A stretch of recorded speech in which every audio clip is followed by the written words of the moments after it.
Oliver never thought his dreams were real until one night he wakes up inside one. The kingdom of forgotten dreams is crumbling, and the last dreamkeeper, a girl named Lyra, needs his help. Together, they must cross the maze of lost thoughts, the river of broken promises, and the mountain of sleeping giants to find the heart of imagination, the source of all dreams.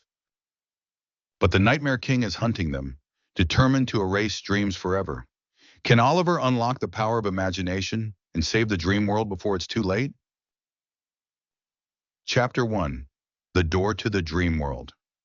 Oliver was a boy who loved to dream. Every night he traveled to places beyond imagination, floating cities, castles in the sky, and forests where stars grew like flowers. But one night everything changed.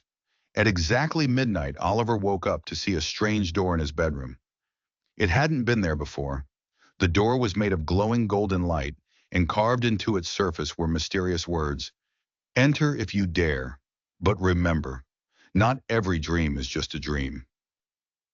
Without thinking, Oliver reached out and touched the door. The moment his fingers brushed the surface, the world flipped upside down. He felt like he was falling through the stars, and then he landed. When he opened his eyes, he was no longer in his bedroom. He was standing in a shimmering forest, where the trees glowed with colors he couldn't name. Chapter 2. The Last Dreamkeeper. Oh no, not another one! Oliver turned to see a golden fox with three tails pacing nervously. You're not supposed to be here, the fox said. Where, where am I? Oliver asked. The fox sighed. You're in the kingdom of forgotten dreams. Every dream that people forget ends up here. Oliver's eyes widened. You mean my dreams are real? Not just yours. Everyone's, the fox said. But something is wrong. The kingdom is vanishing. If we don't stop it, no one will ever dream again.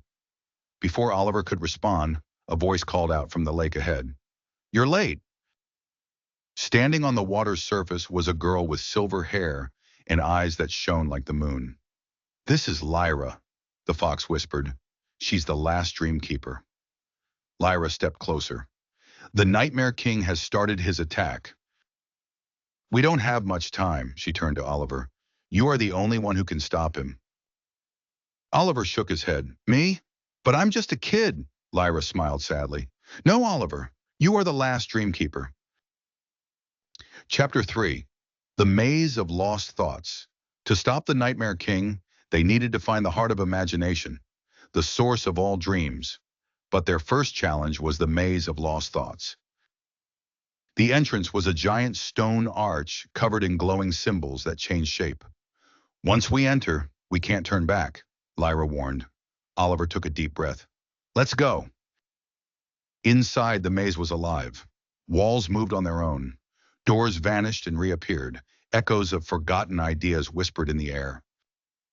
After wandering for what felt like hours, they came across a door with Oliver's name on it. Why is my name here? Oliver asked. Lyra hesitated. Because this is your maze. Oliver reached out and pushed the door open. Inside, he found a room filled with his old drawings, flying ships, giant robots, castles in the sky. This is where all the dreams you forgot ended up, Lyra said softly. Oliver's eyes widened. Then, maybe my dreams can help us. He picked up a drawing of a giant flying whale. The moment his fingers touched it, the whale came to life. Hop on, Oliver shouted. With a powerful leap, the whale smashed through the maze walls, carrying them to safety. But in the shadows, a dark figure watched them. The Nightmare King had found them. Chapter 4. The River of Broken Promises. The whale carried them to the next challenge. The River of Broken Promises. The water was black and silent, filled with floating whispers of forgotten dreams. We have to cross, Lyra said. Oliver shivered. How? Fox grinned. We build a boat.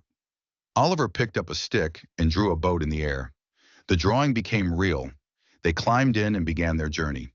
Halfway across, the water started to rise. Shadows emerged from beneath the surface.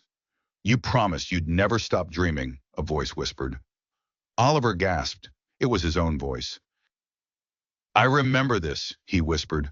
When I was little, I promised I'd never stop imagining things. But you did, the river whispered back. Tears filled Oliver's eyes. I don't want to forget anymore.